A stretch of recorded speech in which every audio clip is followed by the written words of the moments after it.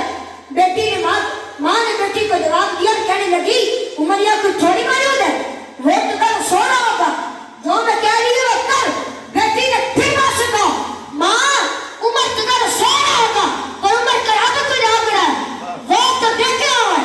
N اللہ، اس نے آسمان کی طرف دیکھا اور کہا اگر عمر سو رہا ہے اس رب کا کیا کروں کہ اسے اونگ بھی نہیں آتی، لا تأخذہ سنۃ ولا نوم، اس کا کیا کروں، اس کا کیا کروں. فاروق اعظم رو پر اس بچی کی باتیں سن گئی، بہت چپ کر گئی. ابھی پہلے دے رہے تھے کہ مسجد میں فجر کی اذان ہو گئی. فاروق اعظم مرتے مسجد میں گئے, نماز پڑھائی, گھر تشریف لائے, آتے ہی اپنی زوجہ محترمہ سے فرمایا تیاری کرو, تیار ہو جاؤ. ان کی بیوی نے پوچھا صبح صبح کدھر جانا ہے؟ کہا اللہ رب العزت نے ہمارے گھر میں خلافت رکھی ہے, حضور کا غلام بنایا ہے, میرا بیٹا جوان ہے, ہمیں اس کے لیے ترازو کی بڑی چاہیے تھی. چل مجھے بہت کی باتیں مل گئی ہے, اس کا رشتہ مانگنے جانا ہے, مجھے بہت چاہیے تھی, میرا کی ولیہ ہو, اللہ والی ہو, رب سے ڈرنے والی ہو. چل مجھے وہ رشتہ مل گیا, آپ کا رشتہ مانگنے جانا ہے, اس کا رشتہ مانگنے جانا ہے. گواہ نے جنہیں کہتے ہیں دودھ بیچنے والے, امام الانبیاء کے غلاموں, صبح کا وقت تھا, ان کے دروازے پر 25 نام مربع دن کا بیٹا فرما رہا کھڑا اور دستک دے رہا ہے. کیوں؟ وہ جب باہر نکلا اعلان ہے کہ فاروق اعظم ہمارے دروازے. فاروق اعظم نے فرمایا آپ کی بیٹی کو اپنی بیٹی بنانے آیا ہوں, مجھے اپنی بیٹی کا رشتہ دے دے. انہوں نے کہا ہمارے رشتے بڑی خوشبختی اور کیا سکتی ہے. فاروق اعظم نے اس بچی کا رشتہ اپنے بیٹے کے لیے لیا. رخصتی ہوئی, چونکہ جب بات بتانے لگا غور سے سنیے گا, کیونکہ انتخاب فاروق اعظم نے کیا, دین دیکھ کے کیا, وہ اللہ والی تھی, رب سے ڈرنے والی تھی, اس کے اندر رب کا خوف تھا, کیونکہ انتخاب یہ کیا کہ امام الانبیاء کے غلاموں تاریخ پڑھو, اسی بچے کی نسل سے اللہ رب العزت نے عمر بن عبد العزیز جیسا خلیفہ پیدا کیے. اسی بچے کی نسل سے حضرت عمر بن عبد العزیز رضی اللہ تعالی عنہ, کیونکہ جب وہ رشتہ کا انتخاب کرو گے پھر وہ برکتیں نسلوں میں چلتی رہے گی. اور جب شادی کے موقع پر امام الانبیاء کے غلامان بجائے رحمت لینے کے اللہ رب العزت کی لعنت کے سبب تو پھر وہ حسن بے برکتی نسلوں میں چلتی رہتی. امام الانبیاء کے غلاموں اپنی ماں بہن بیٹیوں کو حضور کی سیرت کی کتابیں لا کر دو. حضرت خدیجہ الکبریٰ رضی اللہ تعالی عنہا کی سیرت کی کتابیں لا کر دو. حضرت عائشہ صدیقہ رضی اللہ تعالی عنہا کی سیرت کی کتابیں لا کر دو. حضرت فاطمہ زہرا رضی اللہ تعالی عنہا کی سیرت کی کتابیں لا کر دو. جب تمہاری ماں بہن بیٹیاں حضرت عائشہ صدیقہ رضی اللہ تعالی عنہا کی سیرت کا مطالعہ کریں گی, حضرت خدیجہ الکبریٰ رضی اللہ تعالی عنہا کی سیرت کا مطالعہ کریں گی, حضرت فاطمہ زہرا رضی اللہ تعالی عنہا کی سیرت کا مطالعہ کریں گی, تو انہیں پتہ ہوگا کہ عورت کی شرم و حیا اور غیرت کس چیز کا نام ہے. رات کا وقت تھا جب گھر میں اللہ کا قرآن پڑھا جاتا تھا. اس وقت مسلمانوں کی بچیوں کا یہ حال تھا. ایک کتاب ہے دلائل الخیرات شریف, جس کے لکھنے والے مصر کے بہت بڑے اللہ کے ولی اور عالم گزرے, جن کا نام محمد بن سلیمان الجزولی رحمۃ اللہ علیہ. ان سے کسی نے پوچھا کہ حضرت آپ کو یہ خطاب لکھنے کا خیال کیسے آیا کہ آپ نے پوری کی پوری کتابیں درست سے کر دی؟ تو آپ فرمانے لگے میرے ساتھ ایک واقعہ آیا تھا, واقعہ پیش آیا تھا. انہوں نے پوچھا کیا واقعہ پیش آیا تھا؟ محمد بن سلیمان الجزولی فرماتے میں ایک علاقے میں تھا, میں زور یا عصر کی نماز پڑھنی تھی, وضو بھی کرنا تھا, میں پریشان تھا کہ اب وضو کیسے کروں. میں ادھر ادھر دیکھ رہا تھا کہ محمد بن سلیمان الجزولی فرماتے یہ کنویں اس کنویں کے ساتھ بس ٹھیک ہے غریب کا جڑواں سا کچا سا گھر تھا. اس گھر کی چھت پر 7 یا 8 سال کی بچی کھیل رہی تھی. اس بچی نے میری طرف دیکھا تو کھیلنا چھوڑ دیا, کہنے لگی من انت, آپ کون ہیں؟ میں نے کہا انا محمد بن سلیمان الجزولی, میں محمد بن سلیمان الجزولی ہوں. بچی کہنے لگی چچا پریشان کیوں کھڑے ہیں؟ میں نے کہا بیٹی میں نے وضو کرنا ہے, نماز پڑھنی ہے, ڈوٹ اور رسی نہیں ہے, پانی کیسے نکالوں؟ بچی ہنس پڑی. بچی نے عربی زبان میں بڑا فصیح جملہ کہا, پھول جھڑتے تھے اس کے منہ سے. پتہ ہے بچی نے کہا؟ بچی کہنے لگی انت الذی یصنع علیک الخیر وانت تتخیل لما تخرج به الماء من البر. چچا بڑے افسوس کی بات ہے, بڑے تعجب کی بات ہے, تیری ولایت کے ڈھنگ کے رسیے میں بادے رہے ہیں, منہ سے پانی بھی نہیں نکلتا. نام سے پورا مصر گونج رہا ہے, منہ سے پانی بھی نہیں نکلتا. میں نے سمجھا شاید بیٹی تو میری بات سمجھی نہیں, ڈول اور رسی نہیں, پانی کیسے نکالوں؟ محمد بن سلیمان الجزولی فرماتے ہیں مجھے اللہ کی عزت کی گرم وہ بچی چھت سے نیچے نہیں اتری، وہ بچی چھت سے نیچے نہیں اتری، وہیں سے جھک گئی کنویں کی طرف۔ محمد بن سلیمان الجزولی فرماتے ہیں اس بچی نے کنویں کے اندر تھوکا، میں اندازہ نہ کر سکا اس بچی کا تھوک پہلے پانی میں پہنچا ہے، یہ پانی پہلے اچھل کے کناروں سے باہر آ گیا۔ نعرہ تکبیر، اللہ اکبر نعرہ رسالت، یا رسول اللہ نعرہ حیدری، یا علی نعرہ تحقیق، اچھا تاجدار ختم نبوت، زندہ باد زندہ باد تاجدار ختم نبوت، زندہ باد زندہ باد۔ کنواں فوارہ بن گیا۔ محمد بن سلیمان الجزولی فرماتے ہیں مجھے وضو بھول گیا، میں نے یوں ہاتھ باندھ لیے، میں نے کہا بیٹی بتا، میری بچی بتا، اتنی چھوٹی عمر میں اتنا بڑے رتبے کیسے مان لیے کہ تیری تھوک کے جانے قطرے کنویں میں انقلاب پیدا کرتے ہیں اور کنویں کو فوارہ بنا دیتے ہیں۔ کہا بیٹی بتا، اتنی کم عمر میں اتنا بڑے رتبے کیسے مان لیے؟ بچی ہنس پڑی اور کہنے لگی چچا اتنے بڑے عالم ہیں یہ بھی نہیں جانتے۔ کہا بیٹی میں تیری زبان سننا چاہتا ہوں، کیا بات ہے، کہا بیٹی میں تیری زبان سننا چاہتا ہوں۔ کہا چچا سننا ہی چاہتے ہو تو سنو، بکثرت الصلاۃ علی النبی صلی اللہ علیہ وآلہ وسلم۔ کہا چچا میری چھوٹی عمر نہ دے، میرے بڑے وظیفے دے، میں چھوٹی عمر میں بھی اور اس چھوٹی عمر میں بھی اپنے نبی کی ذات پہ درود پڑھتی رہتی ہوں، اٹھتی ہوں پھر بھی درود پڑھتی ہوں، بیٹھتی ہوں پھر بھی درود پڑھتی رہتی ہوں، چلتی پھرتی ہوں پھر بھی درود پڑھتی رہتی ہوں، دم بدم ہر وقت اپنے نبی کی ذات پہ درود پڑھتی رہتی ہوں۔ کہا چچا جو زبان مصطفیٰ پہ درود پڑھے اس میں تاثیریں آ ہی جاتی ہیں۔ کہا چچا اب کر لے وضو، اب کر لے وضو۔ محمد بن سلیمان الجزولی فرماتے ہیں بچی محمد بن سلیمان الجزولی فرماتے ہیں میں وضو کرنے کے لیے جھکا، اس بچی نے پھر آواز دی، کہنے لگی چچا جانتے کن پر درود پڑھنے سے یہ تاثیریں ملتی ہیں؟ میں نے کہا بیٹی جانتا تو ہوں پر میں تیری زبان سننا چاہتا ہوں، بتا وہ کون ہے؟ کہا چچا سننا ہی چاہتے ہو تو سنو، اذا مشى في البر الاكثر تعلقت الوحوش في اغيانه۔ کہا چچا وہ کریم نبی ہے، اگر جنگل میں بھی چلا جائے تو ویسی دلیل میں جھاڑیاں چھوڑ کر اس کی کالی کمری سے لپٹ جاتے۔ سبحان اللہ۔ کہا چچا وہ کریم نبی ہے، اگر جنگل میں بھی چلا جائے تو ویسی درندے جھاڑیاں چھوڑ کر اس کے دام میں رحمت سے لپٹ جاتے۔ کہا چچا اب کر لے وضو، اب کر لے وضو۔ کیا بات، محمد بن سلیمان الجزولی فرماتے میں نے وہی کھڑے کھڑے قسم کھائی تھی کہ اب ایسی کتاب لکھوں گا جو شروع بھی درود شریف سے ہوگی، ختم بھی درود شریف پہ ہوگی۔ تو آپ نے کتاب لکھی دلائل الخیرات شریف۔ اور یار میرا بیان کرنے کا مقصد یہ ہے کہ جس گھر کی 7 یا 8 سال کی بچی کا یہ مقام ہے، اس کا باپ کیسا ہوگا، اس کی ماں کیسی ہوگی۔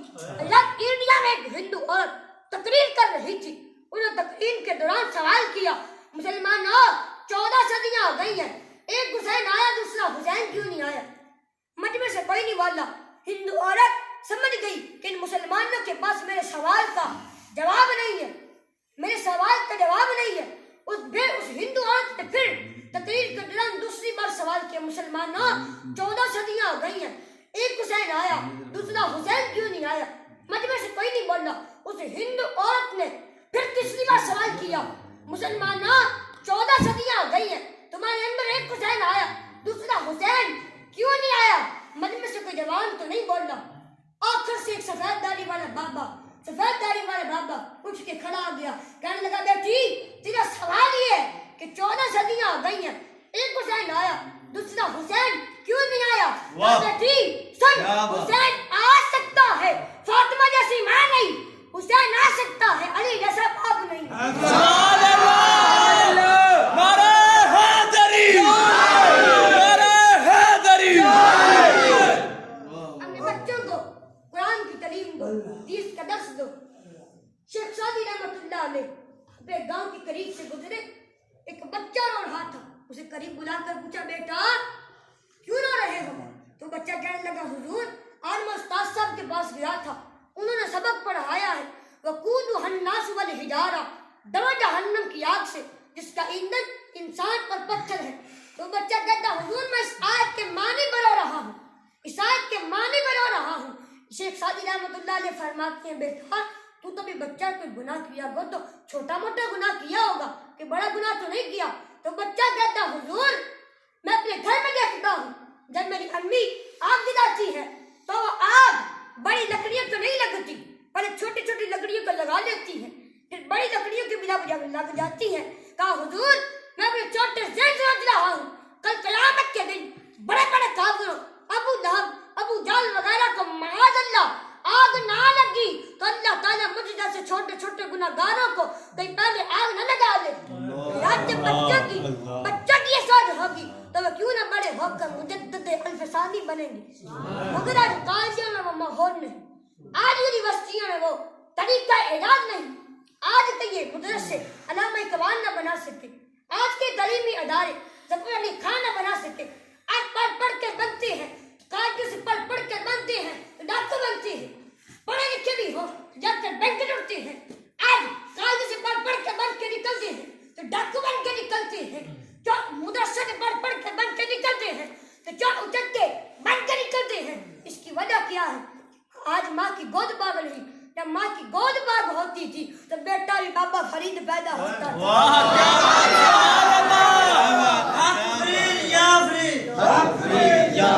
اللہ محمد چار یار حاجی راجہ کتب فرید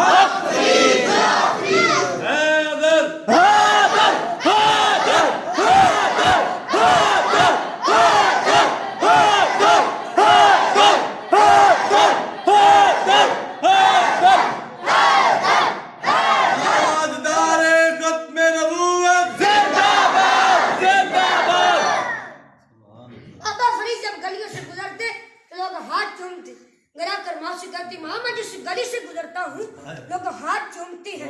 فرمایا بیٹا یہ تیرا کمال نہیں. عرض کی امی پھر کس کا کمال ہے؟ فرمایا بیٹا یہ میرے دودھ کا کمال ہے. عرض کی تمہیں دودھ نہیں پلایا. جب ماں مسلموں کی زیادت ہوتی تھی تو بیٹا بھی بابا فرید پیدا ہوتا تھا, بابا حق پیدا ہوتا تھا. اللہ قرآن مجید میں ارشاد ہوتا ہے کیا ایمان والو اپنی جان اور اپنی اہل خانہ کو جہنم کی آگ سے بچاؤ. ہم نے بیٹے دیے ان کو جہنم کی آگ سے بچاؤ. ہم نے بیٹیاں دی ان کو جہنم کی آگ سے فرماؤ, ان کو جہنم کی آگ سے بچاؤ. میں خیال کرنا کوئی ایسا نہ ہو جائے تم سارے کے سارے جہنم کا ایندھن بن جاؤ. میں میرا نبی جہنم سے نکالنے آیا ہے, جنت کا راستہ دکھانے آیا ہے. ہر گل کے خطیب ہے تو وہ بھی اپنی اصلاح کرے, خطیب ہے تو وہ بھی اپنی اصلاح کرے, وہ بھی اپنی اصلاح کرے. آج تو بات بات پر لڑائیاں ہوتی ہیں, ایک دوسرے کو کافر اور مشرک کہا جاتا ہے. آئیے یا تبلیغ کا منظر آپ کو مدینہ کی یونیورسٹی کا حال سناؤں. مدینہ میں جس نے سب سے پہلے یونیورسٹی بنائی, مدینہ میں سب سے پہلے یونیورسٹی بنائی رسول اللہ صلی اللہ علیہ وآلہ وسلم نے, اور جس کے شاگرد تھے حضرت بلال حبشی رضی اللہ عنہ.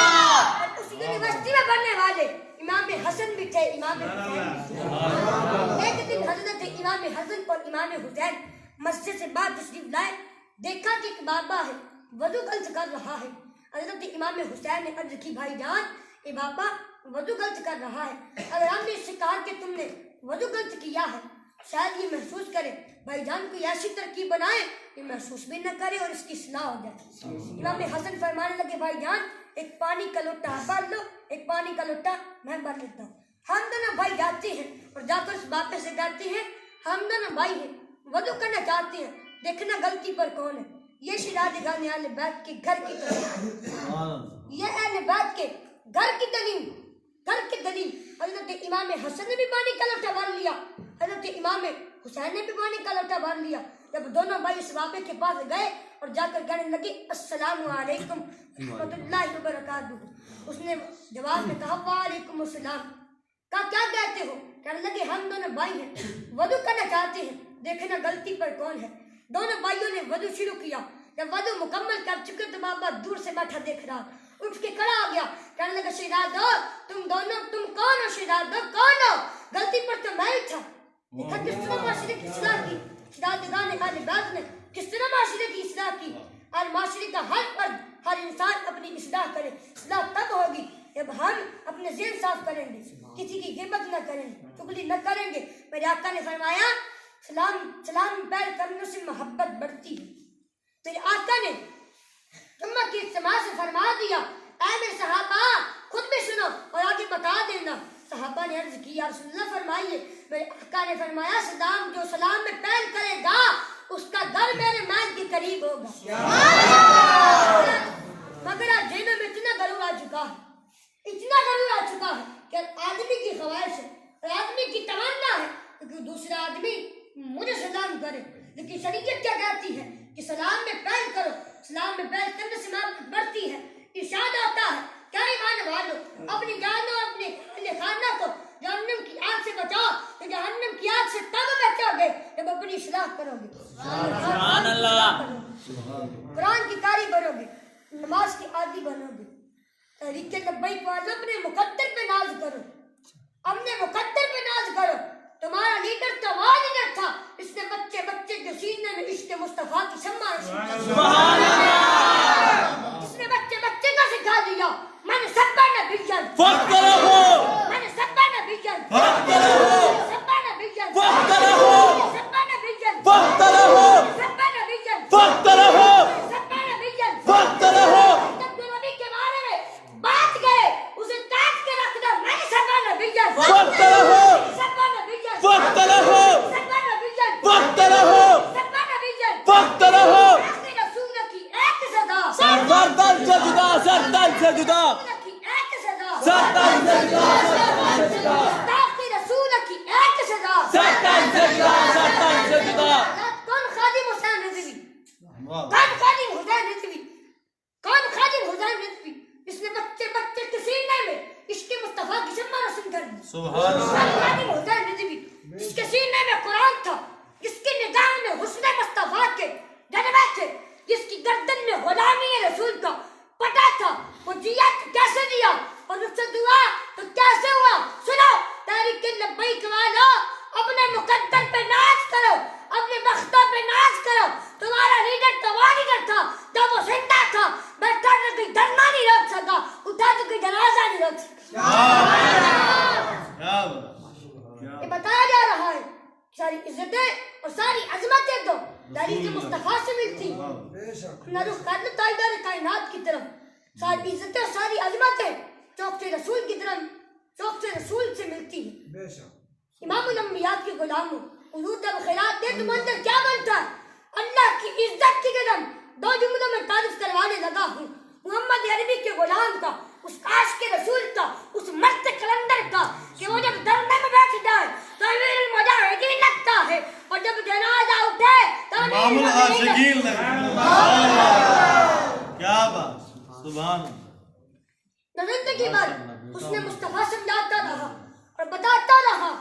اے فلموں کے ذریعے اپنی آنکھوں کی بدکاری میں مبتلا لوگوں جس حسن کے پیچھے تم پھرتے ہو، اس کی حقیقت صرف اتنی ہے کہ 4 دن غسل نہ کرے تو بدبو آنا شروع ہو جائے، کپڑے نہ بدلے تو پاس بیٹھنے کو جی نہ کرے۔ آؤ تم اس محبوب کا دیوانہ بنو، سبحان اللہ، آؤ تم اس محبوب کا دیوانہ بنائے کہ جس کے پسینے کی خوشبو کے سامنے گلاب کی خوشبو ماج بڑھتی ہے، جس کی طلبہ کی دھڑک کے سامنے چاندنی شرما جاتی ہے، جو عنصر تو پھول جڑتے ہیں، جس کی زلفیں سمٹے تو قرآن بنتا ہے، بکھرے تو قرآن بنتا ہے، جس میں محبوب کے ہاتھ اٹھ جائے تو آداب برداشت نہ کرتے ہوئے چاند اپنا کلیجہ چاک کر دیتا ہے، اور ویل چیئر میں بیٹھنے والا بتا گیا کہ میں نے محمد عربی سے وفا کی ہے، مجھے مٹانے کے لیے، مگر جتنا دبایا جاتا رہا اتنا بلند ہوتا رہا، اتنا رہا۔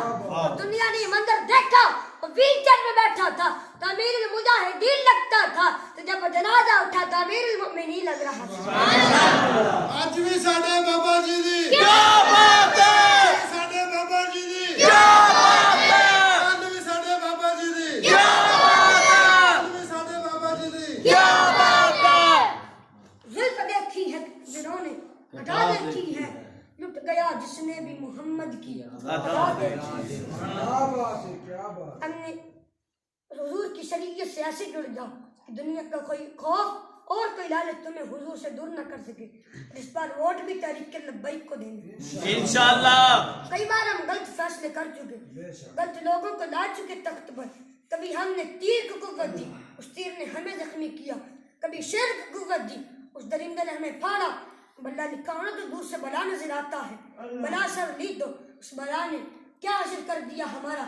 ایک بار لاؤ تخت پر محمد عربی کا دین, پھر دیکھو کس طرح بہاریں آتی ہیں, پھر دیکھو کس طرح گھر گھر در رسول کی خیرات بڑھتی ہے. حضور سے وفا کر کے تو دیکھو, سبحان اللہ. حضور سے وفا کر کے تو دیکھو.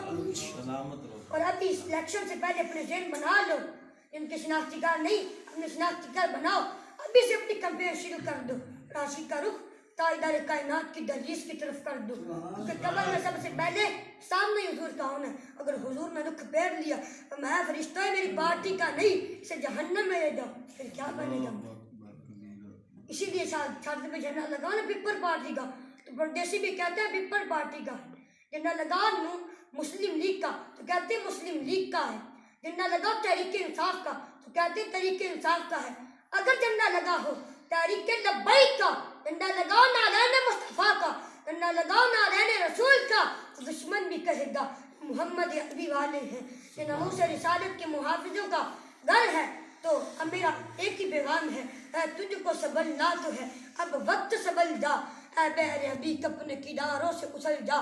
غافل تجھے پا کر لے آئے ہیں پھر جان, تو باز ہے بلبل نہیں بستان سے نکل جا. غافل سے ڈر ڈر کے میدان میں اتر جا, رکھ اب پہ نظر ماں حسنیہ سے گزر جا.